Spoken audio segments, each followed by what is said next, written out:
I would love, since this was the first time that, at least for Wilshire, that we've been back in person for after a couple of years, and I know some people probably still watched online. I'm curious, any reflections on your own personal high holiday experience this year? Did you discover anything new about any of the prayers or the Torah or Haftorah portions, or anything that stood out to you that maybe you, either as the result of having time away and being able to come back together, or as a result of where you are in your life? Just curious, any reflections or thoughts on either any questions that were raised, insights that you discovered either about yourself or about prayer or about the holidays. I just wanted to open it up and give the space. I mean, partly because I'm, of course, still very much in the zone of the high holidays. I just had a meeting with Cantor Lisa before this to debrief our services and to start already thinking about next year.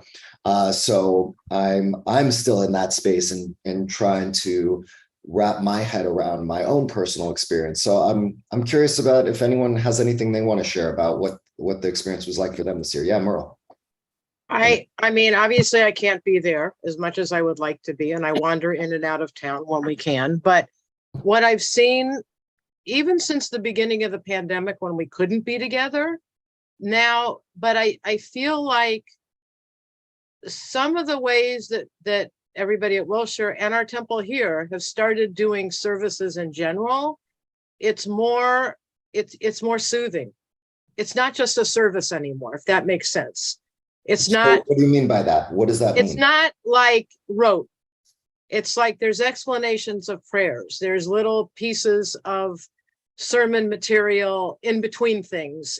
It's like a learning experience, plus it's either Shabbat or it's high holidays. But it's very, and I said this to our rabbi here the other day, it's, for some reason, it's become services, and I really do believe this started during the pandemic to keep people engaged in one way or another.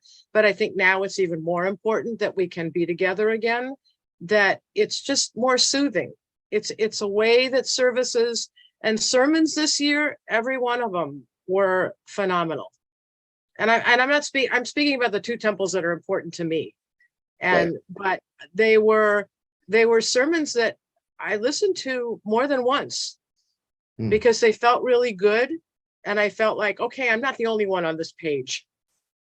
If that makes sense, service, high holidays isn't exactly the most soothing holiday there is, but I felt more accomplished from what I got from services. Nice. Okay, I'm done. Lisa, then Rebecca, then Susan. Yeah. Sure. Hi. So this year I was able to bring my sister and my brother and sister-in-law to services, and they attend a different temple. And we actually sat way up in the balcony because my sister-in-law, like me, is high risk for COVID, and she was very nervous. So first, I'd never sat in the balcony, which gives you a totally different perspective, which is not the answer to your question, but it was part of it. But when Rabbi Leader during the Misha Beira, or was it the Kaddish? I'm not sure. There was one prayer where he got up and he said he moved his hand across the sanctuary like you would do in a smaller service, but he did this in the big service. And my sister-in-law, who is not a service goer and not a joiner and has had a lot of cancer, really destroyed her family. So her faith is very, very weak. She got up and she was able to say the name of her father, her sister, and her mother, all who died of cancer. And when the service was over, she was so affected by it. And what she said is, I don't know why.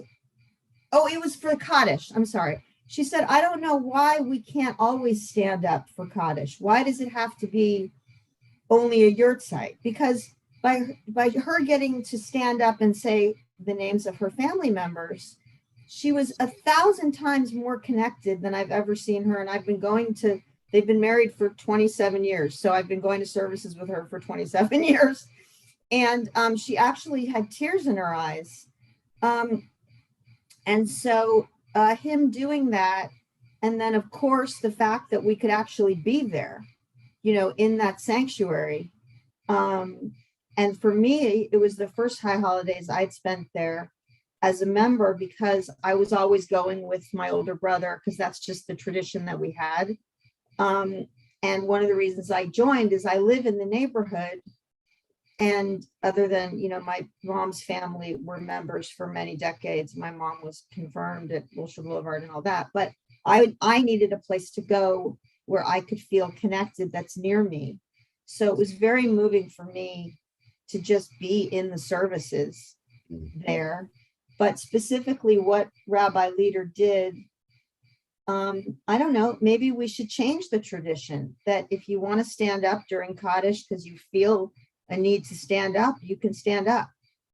Yeah. And it doesn't have to be that you're in a yurtsite period or whatever. So, Yeah, and I think what you're getting at is just creating the opening for people to have some way to participate or to lend their voice can change, as it did with your sister-in-law, right? The entire experience. totally. Usually we do, by the way, on Friday nights at our Shabbats, give people Right. No, in the smaller services. But they you're right, do in the that. big, but even in big gatherings, to be able to do that, that's a great point. It was also, I want to add one more thing. It also allowed for a couple of moments of total silence, which is perfect for that holiday because you're trying to take it all in. And of course, we're all bombarded by noise 24/7 anyway, right? The phone and I know blah, blah, blah, blah, blah all day long. That I think they should institute that into the next, whatever the big all congregation services are. It was great. Great. Thanks, Lisa. I saw Donna, then Rebecca, then Susan, then Ann. Thank you, Rabbi. I felt so connected to everyone. And just the way you said, God doesn't require fast. And if you didn't fast and, if you don't fast and all the different things, that he just requires that we love him and love our neighbors and do good things. And, this temple has saved my life. And I'm not going to go into my story. Maybe it'll be in a book and a movie. People go read it and watch the movie. But to be connected to family again after losing so much, and I've gained back so much with this teaching and the way the service went. And then when we sang, we will build this house with love. That's what did it for me. When you all sing, and then your wife and the kids got up there, I'm thinking of Moshe before he passed away with my children when we were young, newlyweds. And it's just like everything's coming back. God's giving me everything back. And I just want to say that much about the service. It was very enlightening, and I felt so connected, and it's going to be a good year. And Sean Tovan, thank you so much. Thanks, Donna. Thank you. Rebecca. I feel the same as Merle. It was very soothing, and I like the little explanations of the prayers that we've been getting in Shabbat services as well as during the high holidays. Like, for instance, I didn't know Michamoka is one of the oldest prayers. I also really appreciated the fact that all the rabbis, all the cantors, even Ian participated in the services. And actually, I thought there was so much going on and so many different ways to be able to reflect on the holiday, because there was just so much diversity among all of you that I actually left Yom Kippur feeling high. I came home and I had a hard time settling down for Yom Kippur. Wow. Yeah. Right. And it's interesting because we are so trained that Yom Kippur is supposed to be depressing or reflective in a way that is self-flagellating in some ways, when in fact, it's called the Shabbat of Shabbats. And Shabbat, of course, is not a time where we're supposed to be negative or down. That we're supposed to see this as the ultimate of Shabbats. That's how the rabbis even declare it, Shabbat Shabbaton. So it is supposed to be this time that actually is very joyous. So I think I know we're trying in some ways to help people recognize that it can be a time of contemplation and self-reflection, but not in a way that necessarily burdens you, but more can actually inspire you positively, hopefully. Yeah. Thanks, Rebecca. Susan. I feel like Merle did. I watched it at home. I wasn't there. And I have been there pre-COVID for years. And I loved the the spirituality of the sanctuary. I told Bill he did a great job and in helping with the leading the reconstruction, and because it just was beautiful. But there was something more soothing seeing it at home. I mean, you could take your breath. There wasn't a lot of hubbub around you and noise and watching people here and there. It was more focused and concentrated and more comfortable too, as a matter of fact, than the pews. So for me, it was beautiful. And I wrote to you and to others, and to Don's music was gorgeous, and the fact that he was recovering from COVID, I thought, wow, what a testament to life itself. And I loved your sermon, and on Makalot, I wrote it down, and then you're modeling it with the Job dialogue. Was that intentional? That was not, I mean, we knew we were going to have a discussion, but it worked out that it worked out. I mean, I thought, wow, they're modeling it. And it was, it's a tough passage. I still can't get it, but we were presenting the different sides. So it was intellectually stimulating too. I missed the movies and the discussions that you had in the breakout groups, because I really have always liked that. But I thought it was wonderful that you were streaming. So we wanted to stay at home and got to see it. And I'm sure you think, Susan, you'll stay home from this point forward for the high holidays? Do you feel like that's the new way in which you will participate? Are you saying if it weren't for COVID? Yeah. I've been benefiting from the Zoom, actually. It cuts down on so much time driving, and we live in a congested city. I get it, it's more pleasant to meet with people one-on-one in person, but this is a way I do more now on Zoom than I did before. I mean, that I did even in person, because of that time and preparation for going places in the car. So thank you. Thanks, Susan. Anne.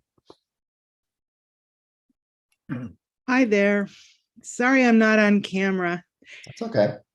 You know, and thank you, Rabbi. It was incredible. Thank you for everything. I was shocked to hear that Rabbi Leader was in a car accident. Yeah. I couldn't believe the cantors had COVID and sang. And I'm so tired of Zoom. I'm a little bit opposite in a way. I'm so tired of screens and Zoom meetings. I understand how they benefit some people, but I'd really reached my max. And I know you always talk about having a digital free Shabbat. So this was a really important break for me.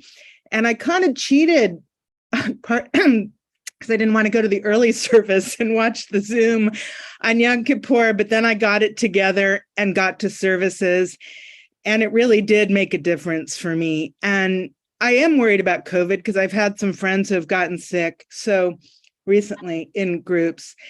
So I sat in the balcony and, you know, I don't know. I guess I grew up here, so I always thought that was a normal synagogue and I took it for granted, but I was in such awe of that sanctuary. You know, I could have looked at that blue shade of the blue shade in the balconies on the walls and the ceilings forever. And then when we heard that, I didn't realize the organist had been there for 50 years. Yeah.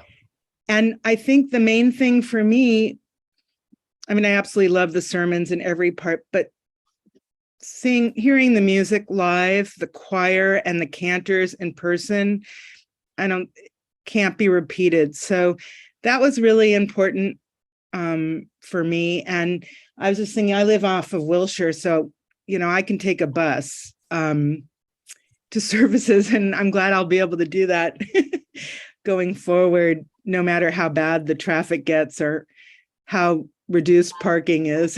I'm kind of grateful to be just one bus ride. So I don't think anything replaces that experience, but it's good to have both. Thank you. Yeah, thanks. Yeah, and I mean, when we think about Rabbi Magnin, who was the one who really put that sanctuary into effect in 1929 when it was built, I mean, the fact that that is a space where you can be immersed in the visuals as well as the machzor.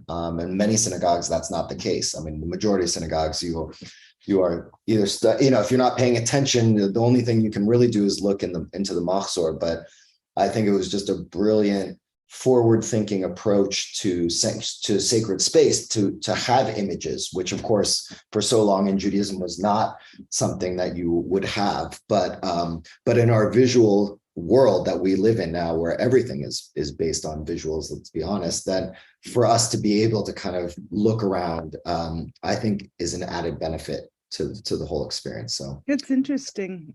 yeah, Maybe I was so absorbed in it because I've been looking at screens yeah, for so long. Thank you. yeah. Brad. Well, I just want to comment in particular about the Yom Kippur service outdoors on the rooftop. And Rabbi Eshel did something very, very creative. I don't know if everybody is aware of what he had done, but we were given paper and pencil and asked to write a letter to ourselves about how we want to be better in the new year. And then those were collected. They were put in envelopes, self-addressed envelopes, and they're going to be sent to us mid-year, and so we can track how we're doing. And I thought that was an inspiration because it really it compelled me to be more introspective and to really think about how I want to be a better person in the coming year. I thought it was a stroke of genius. That's great. I'm glad. I was very excited when he told the clergy team that that's what he was going to do. I'm so glad that was meaningful to people, because we should all be doing that this time of year, right? How it would be a wonderful exercise for everyone to do. That's great. Wonderful. Any other insights? Anything about any of the prayers or Torah portions that stood out? I mean, you are a group who studied these Torah portions and Haftorah, usually this is the core who shows up regularly. So I'm curious if there anything that jumped out, since of course these are the same portions that we read every year, but like everything else, sometimes we gain new insights. So Penina?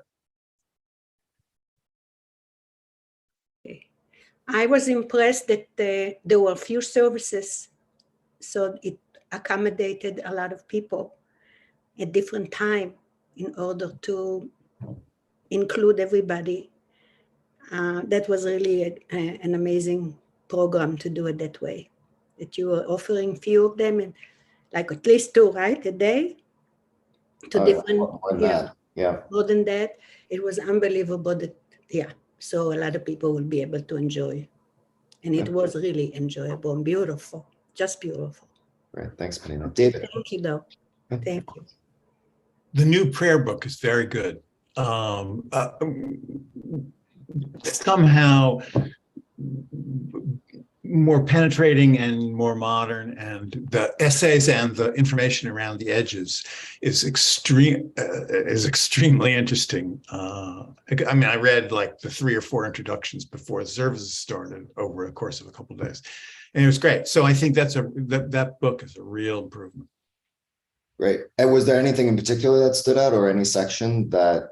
No, it's interesting. There are phrases over the years that you get used to certain phrases, and I wish I could summon them out of my memory, but I can't. But I thought, oh, that's gone. It's now something else. But the something else was good too, and it wasn't like the net was clearly a gain, not a loss. It's just different. Yeah, it's a very nice machzor. I think gives a lot of different avenues for people to engage, right? With interpretations, more creative interpretations, more academic responses and reflections on a certain prayer, or mostly the Torah portions or major prayers or Unatana Tokev.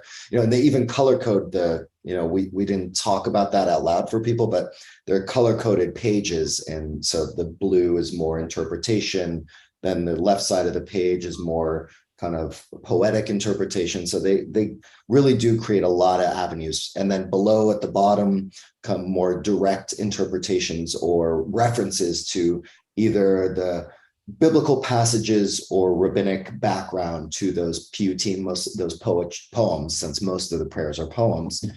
So lots of different ways to engage. So yeah, I'm glad you enjoyed it, Damon. Yeah, really good. Really good.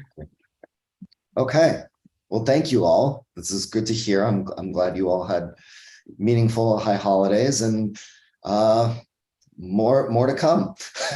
They keep coming. And so in that vein, I thought we could, and by the way, since Esther Cohen, I see, she's not on screen, but she's here, our director of membership, I just want to just call her out and say thank you to Esther.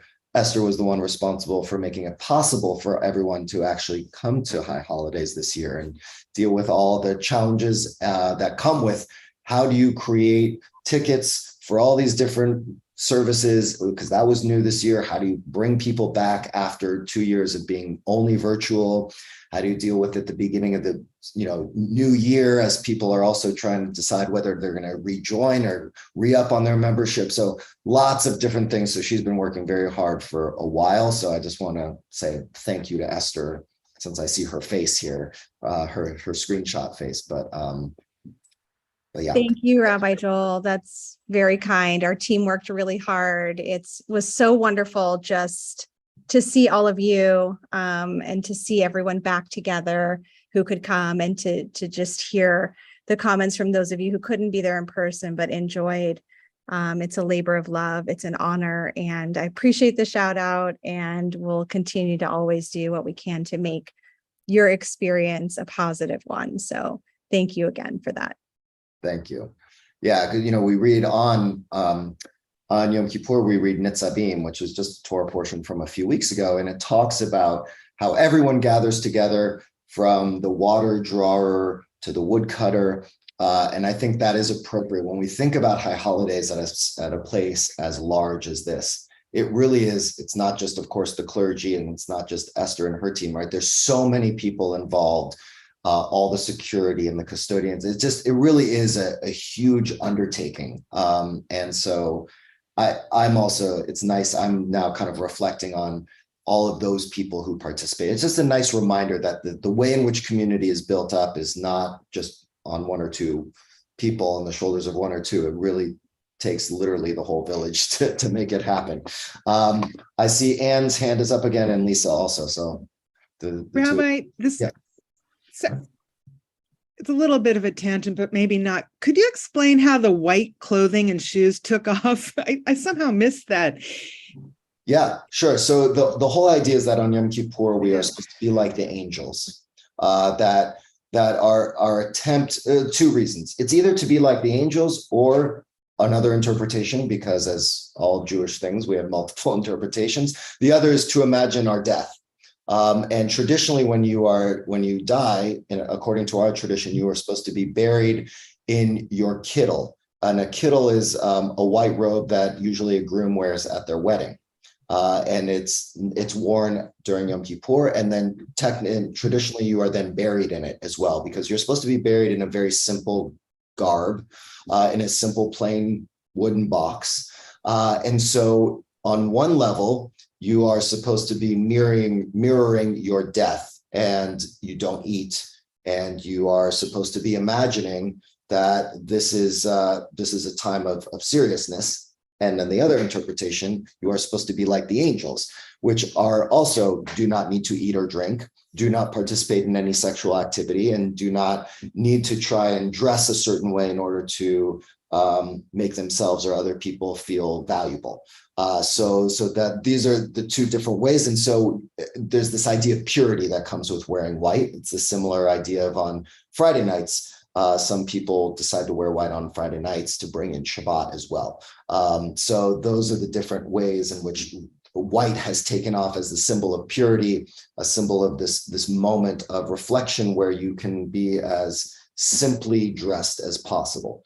And then you're not supposed to wear leather. There are actually 5 restrictions that the rabbis lay out of things that you're not supposed to do during the high holidays, I should say, specifically on Yom Kippur. And so it's also a reminder of those things that you're not supposed to be participating in.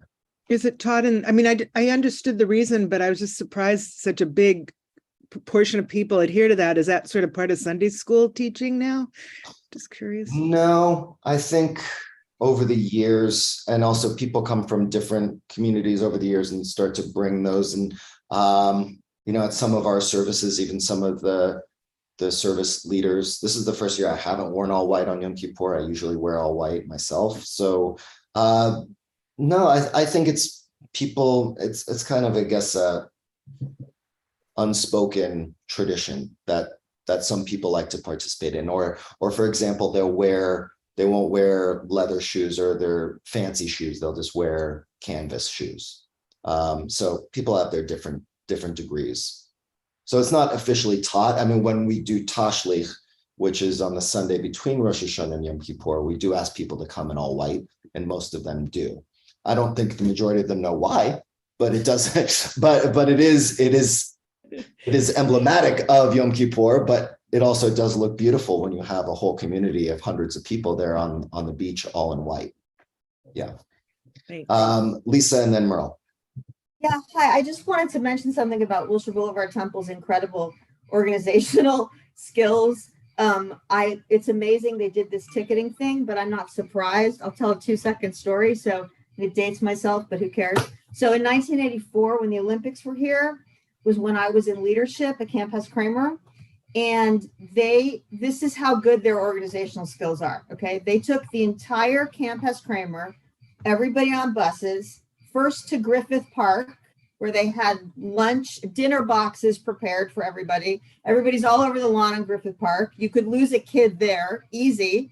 They got everybody back on the buses to the Coliseum to see. And this is also interesting because it was Yugoslavia versus Venezuela in the soccer. And of course, Yugoslavia is no longer a country. So then they got everybody into the stands at the Coliseum. Hello, that's 250. I don't know if it's 250 kids plus staff or if it's all 250 with staff, but let's say it's 300 people with everybody. Or 275. Gets everybody in the stands, watches the Olympic Games, gets everybody back on the buses, doesn't lose a kid this is now dark outside, and then schleps everybody back to Malibu in one night, because that was the only way for the kids who were at camp to have any part of the Olympics.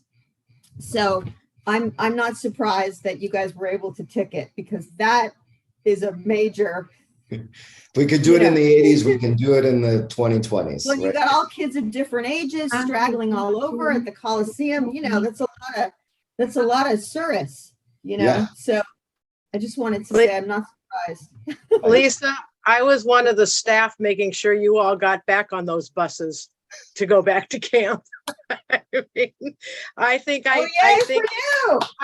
cleaning our closets, I just now found all those lists with people's names and check marks on them. But now I forgot what I was going to say, but I think it was so memorable.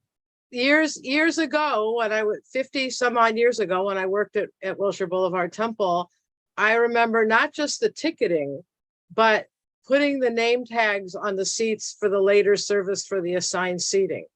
And I mean, it's a major project, and it always got done, and it always blew my mind that we could do that and make it work.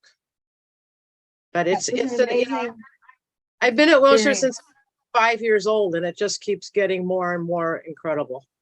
Yeah. Well, it's for people like Esther who make it continue the tradition, that the long-standing tradition of keeping it running smoothly. So, okay. So let's move in our last 30, 25 minutes or so into Sukkot, which starts Sunday night. So we're moving from one to the next. In my neighborhood, there were already people literally on the night of Yom Kippur after break fast, already building their sukkahs. So a lot of people already have their Sukkot up. Because there is a tradition sometimes of actually ending Yom Kippur services by hammering a nail into a piece of wood at the end of services to basically declare now it's time to move on to the next holiday, right? So we don't even take any time to really to rest. We're moving right into Sukkot. Now, Sukkot, of course, of all the, a lot of the different holidays are connected with different names, a day of remembrance or a day of being written into the book of life. Sukkot is, of course, Zman Simchatenu, time of our joy. Why it doesn't, because it doesn't declare, by the way, in the Torah why it's considered a time of joy outwardly. What is it, do you think, is the reason why Sukkot, of all the different holidays, not even Purim is considered the time of joy? Why is that declared the Zman Simchatenu, this holiday of joy? What is it about that? What you know about Sukkot, what you assume about Sukkot that would lend to that? Lisa, was your hand up? No. Susan, is your hand up? I'm just thinking, well, now that you mention it, we came out of the death experience of Yom Kippur. And I know that this is the shortest span between holidays, or major holidays. I mean, one rabbi gave a sermon on that. That I know, I just heard. And we should be happy for life. And even the simplest life under the stars, and start appreciating, the flowers, the birds, the sky, the heavens. And I guess that's for appreciation. But then I have to ask you too, this always was strange. We read Ecclesiastes, Kohelet, don't we, on this holiday? And maybe that's, that's a lot of things, it has depressed me, Ecclesiastes. Because no matter how much you enjoy life, it's all going to be gone. It's over. Don't revel in in food and enjoyment. In his case, because it's going to all be over. On the other hand, I think maybe one could look at it as a wake-up call for appreciation of life now, because it will all be over, and perhaps that's it.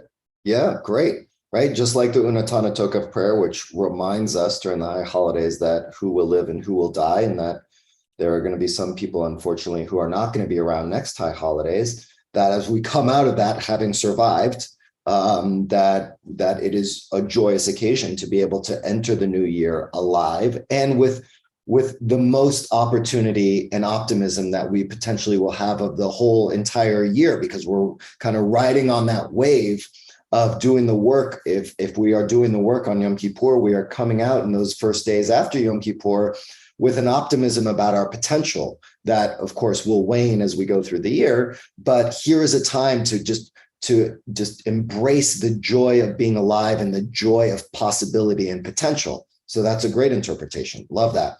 Merle, and then Penina, and then Ben. I was just thinking also that it's a harvest time. So what Susan said, but then it's a harvest time, and then it's the appreciation for the fact that we have this produce growing and providing us with sustenance.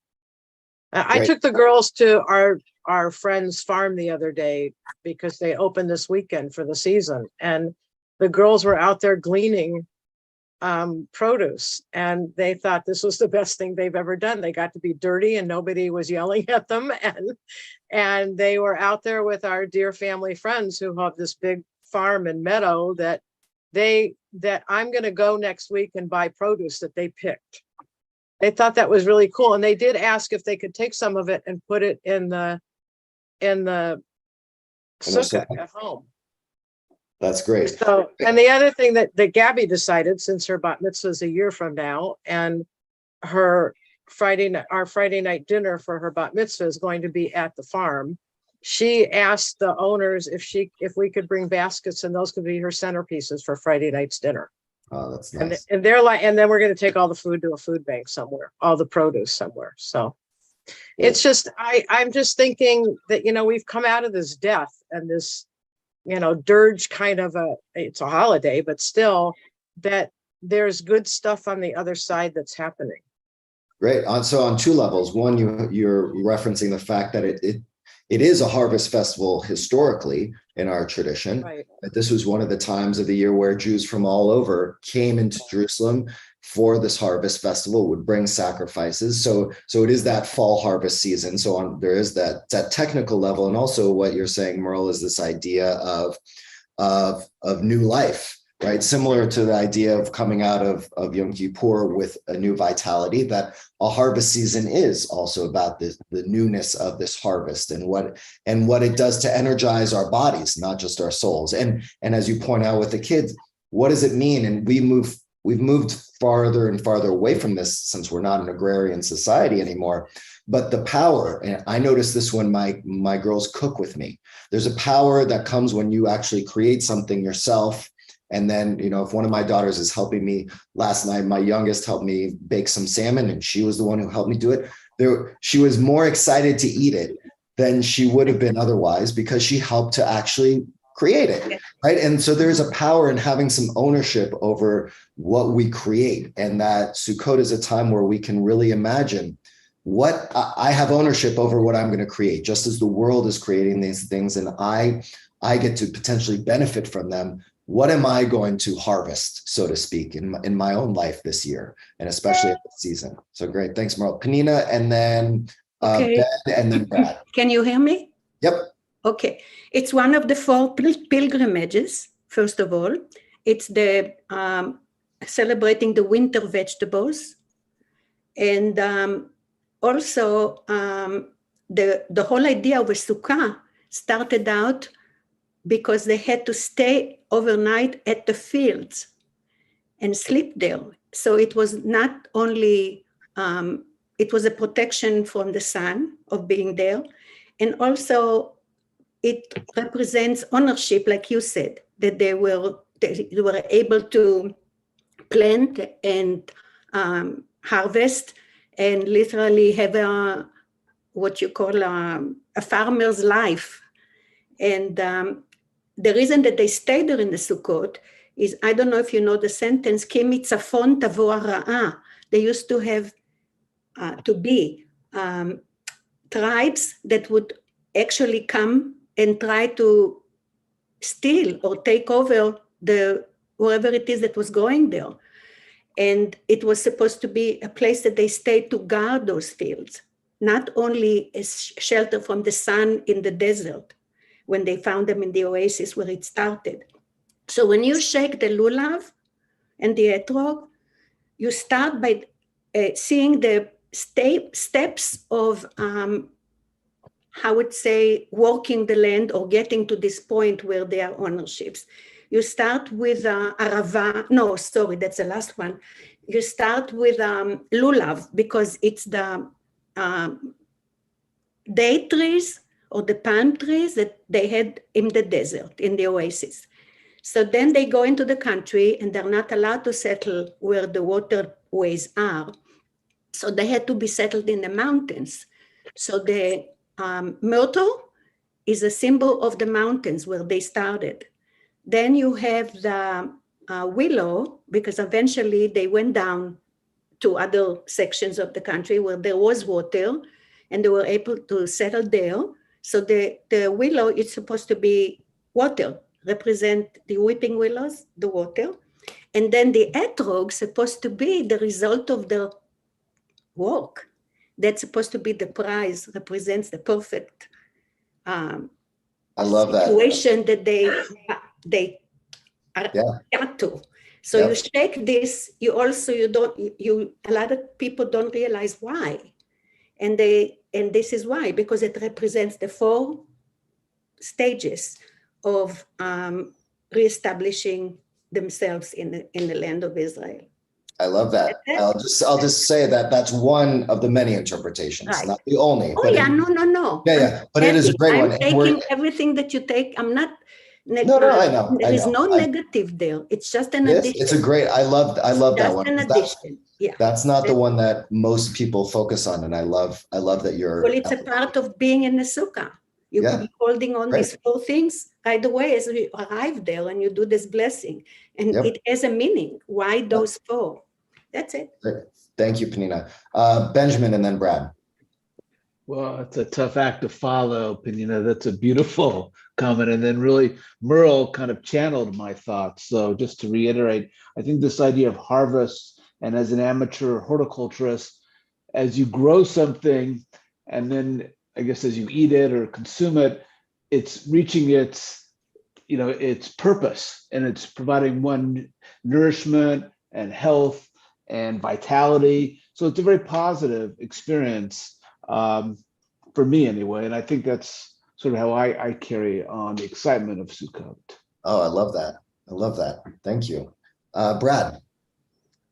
Rabbi, I can be really thick at times, and I've actually never really understood why a Day of Atonement morphs into a Day of Remembrance.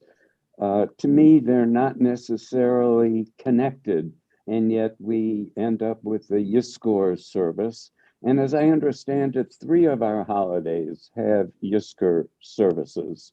And so how is it that we decided which holiday has a Yizkor service? And I'm assuming that Sukkot does not. This is maybe getting to your question about the celebration of life rather than focusing on death. Great. Great question. There are 4 times we do Yizkor: Yom Kippur, Sukkot, Passover, and Shavuot. So the three major chagim, the 3 major biblical holidays, and Yom Kippur. Those are the times where you do a Yizkor service. So there's another one coming up. I guess it will be next week. I think it's next Monday morning, actually. And it may just be virtual this year for us. I'm not sure. I don't remember. But they are, so it's at the 4 major times of year that you have Yizkor. And of course, there's a mini Yizkor, any Shabbat, and any time you say Kaddish is a version of that. But these are the gathering times where the community comes together to worship and to pray. This is the time where when everyone is gathering together, we have to take a moment, according to our tradition, to remember those who are not there, right? So that even in times of joy, so even during Sukkot, because as was pointed out by someone, there is the duality that comes with Sukkot of the joy of surviving and yet also the fragility of life.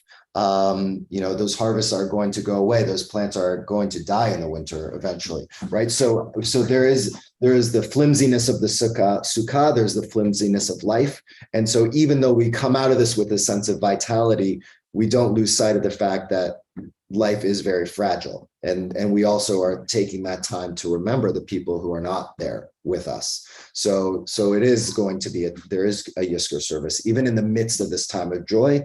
I like to think of it, it's the same as at a Jewish wedding, where at the very end of that wedding, just like we end our Shabbat services, or even in other holidays, you have that moment where you break the glass, where you're reminded of both the fragility of this moment, the uniqueness of this moment under a chuppah, where you're about to walk out into the world where you are not going to have the perfection that you find with that moment under the chuppah.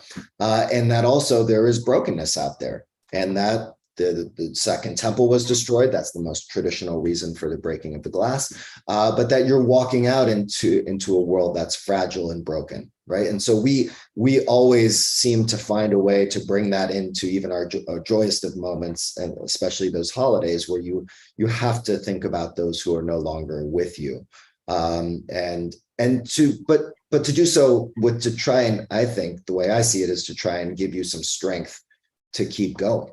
It's of course the loss of those people, but it's again to keep their memory alive, right? That's the phrase we always say is, may their memory be a blessing, or hope you can keep the memory alive, right? That's our way of saying that there's a way in which the memory is revitalizing in a sense.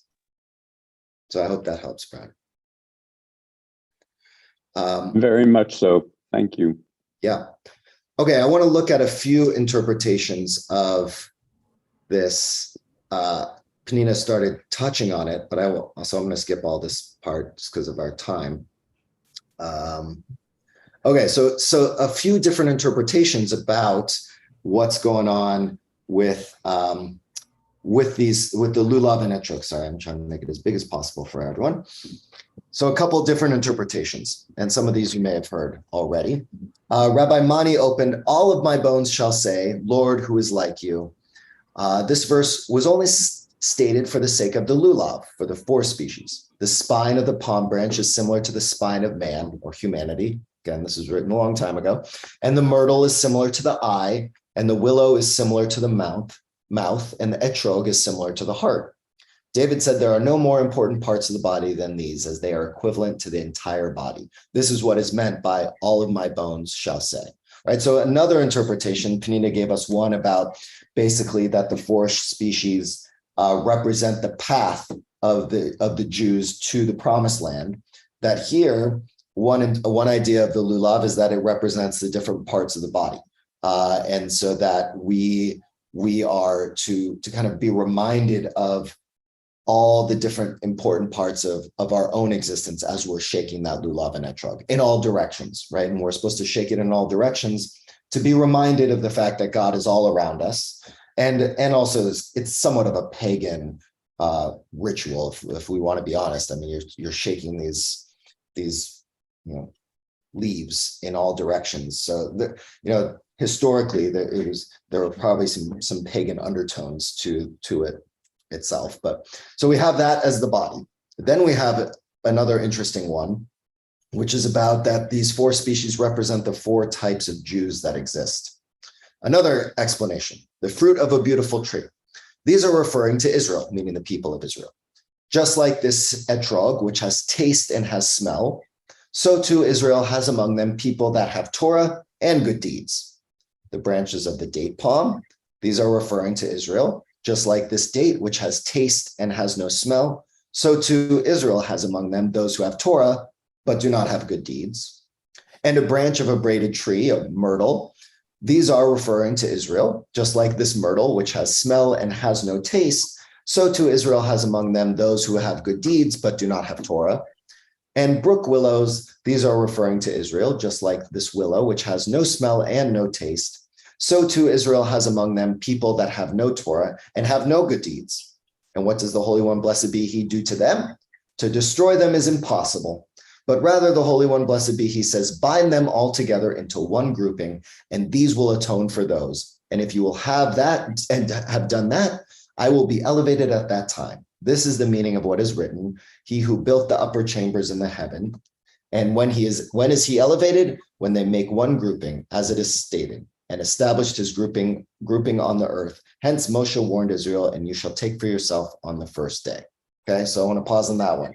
So this is really interesting, and I love this one, is the idea that there are 4 types of people, basically, right? People who are knowledgeable and who do good deeds. Those who are knowledgeable don't make good choices. Those who are not knowledgeable but make good choices, and those who neither know anything nor do good things, right? And that instead of trying to destroy one of those groups or to get rid of the last group, you bring them all together, right? And that the essence of the Jewish experience is that you got to be all together and you shake them all together, and they are all part of what it means to be a part of a community, right? And so I think I really like that piece. Now that I think of it, I should have brought that into my sermon, but it's a really good reminder about this idea of the unification of the Jewish people as opposed to the trying to divide them, even though this text technically is kind of dividing the groups into 4 categories. I like this interpretation. Any thoughts on this one? Yeah, Lisa Beth. This is a humorous thought on it, but having been raised on musical theater, of course, I've seen Fiddler on the Roof about 150 times. That's just in a theater. And there's the great joke of, when the beggar says to Tevye, alms for the poor, and he gives him 1 kopek, and he said, 1 kopek, that's all. And Tevye says, yeah, I had a bad week. And he said, well, if you had a bad week, why should I suffer? That's bringing in all of the kookiness, Yeah. with everybody else who's righteous in the community. So that's the musical theater version of your comment. Love it. I love Fiddler on the Roof. Yeah, Merle? My mother always had, when we would be at camp, because my father was camp doctor for so many years and my mother would come up and play social worker. She used to say that no matter what the issues these kids all have, on Shabbat, it's like you never knew there were any issues. And I think that's what this all means to me, is that we're all sitting in that room, no matter how large or small it is as a community, and whatever our issues may have been 2 days ago or that morning, they're not happening then, because you're praying as a community for the community. You're not thinking about the crap that the guy across from you may have slammed you with in the parking lot. Yeah, Love it. right. It's kind of like an extension with this interpretation of the 4 species. It's kind of like an extension of the Ashamnu prayer, or the whole Al-Chet section, which is in the plural, right? It's about the collective. It's not just about the individual. I have done this or I have done that. It's we. And so this interpretation links, again, the 2 holidays of Yom Kippur and Sukkot together to remind us that we are now that we may be kind of isolated in our own family units or just with the people we want to invite to our sukkah, unlike at high holidays where you are thrown in with everyone, maybe people you don't even like, that even in the space as you transition into a more personalized world away from the Yom Kippur, which is completely about the universal in some ways of us doing this together, as you move into your year where you are going to start to focus more on yourself, let's not lose sight of the fact that we're all connected, right? Let's not already go so far to the individual lifestyle that we forget that we're in this together. Great, I love that. Susan. This paradigm, the structure of it is like the use of 4. And I think that might have something to do. Now, I get it. This was half and half, all good and all bad. But they have, I think, of the 4 questions too, that they have some of that too. Now, you don't throw the dumb kid out or the bad kid out of the Seder table. So I'm just thinking there are, I think, certain, the more I get into it, there's certain structures that are used, or even, well, they call them myth, but not mythical, which this isn't, but mythical structures that continue as a framework for certain things. Yeah. But I would like to throw the bad one out if I had a choice, but I guess you include and then hope for to Got shoot. it. Exactly. You hope for next year where they can come and do a little tshuva. Yeah. Right? Everyone deserves that opportunity. Right. Okay, great. Let's go. So this is an extension, a more detail of the one that was up here about the 4 parts of the body, but here it gives a more explanation about what those 4 parts represent. So, because I like this one too. There's another matter of these 4 things, that they are similar to precious limbs in a man. As the citron is similar to the heart, which is the dwelling place of the intellect, to hint that he should serve his creator with his intellect, the lulav is similar to the backbone, which is the essence of a person, to hint that he should straighten himself completely for his service, blessed be he. The myrtle leaves are similar to the eyes, to hint that he should not stray after his eyes on the day of the rejoicing of his heart. And the willow leaves are similar to the lips, with which a man completes all of his acts of speech, to hint that he should not put a muzzle to his mouth, calibrate his words, and fear God, may he be blessed, even at a time of joy. And the reason that it is only practiced one day in the country outside the temple is well known, since the main joy is on the first day. And if you should ask, why would one not take it on Shmini Atzeret, which has great joy on it for Israel? The answer is that the day of Shmini Atzeret is completely for God, may he be blessed. And as they, may their memory be blessed, say, a parable of a king who made a feast, as it is found in the Midrash. And at the end, he said to them, remain with me one day, as your departure is difficult for me. And therefore it is called Atzeret, a stopping.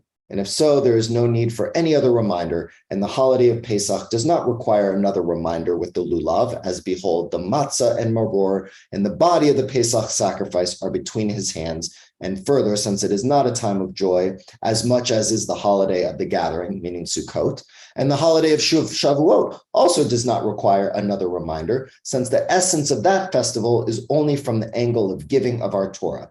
And that is the great reminder to straighten our ways. And this is what appears to me in these matters from the side of the simple understanding. And I have come to believe that the Kabbalists have wonderful secrets about the commandment of the lulav and the 3 other plants.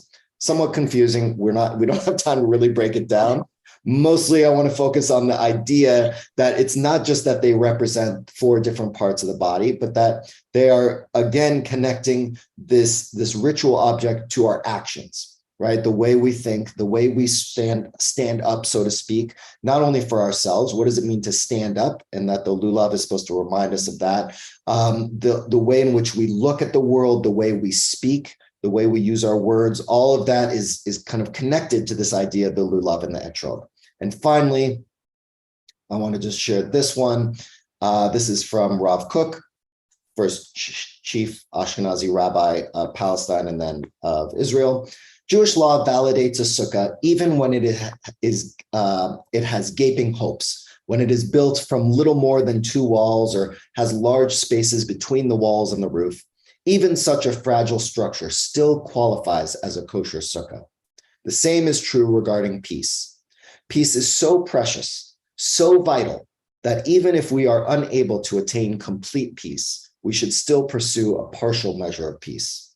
Even an imperfect peace between neighbors or between an individual and the community is worthwhile. How great is peace, proclaim the sages.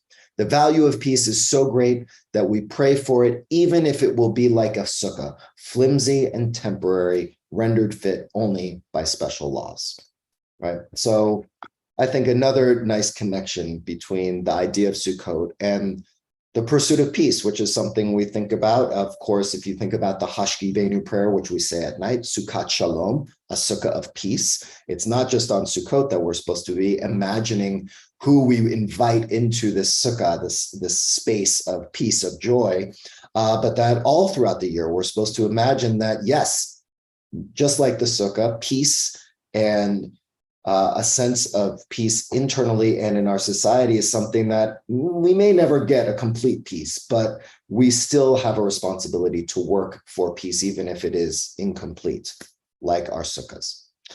So with that, we're out of time. Thank you all. Thank you all for your reflections on high holidays and your thoughts on Sukkot. And I wish you a time of joy as we enter into Sukkot in this next week. And I hope you will have the chance to visit a sukkah or shake the lulav and etrog. We'll be having services on both campuses next week. So you'll be able to go to a sukkah if you want to, if you don't have one at your own home. And Shabbat Shalom to all of you as well. Shabbat Shalom. Shabbat Rabbi. Shalom. Thank Thank you. you. Have a good Bye, weekend, everyone. everyone. Bye, everybody. Bye-bye, everybody. Bye. Shabbat Shalom, everybody, and Chag Sameach.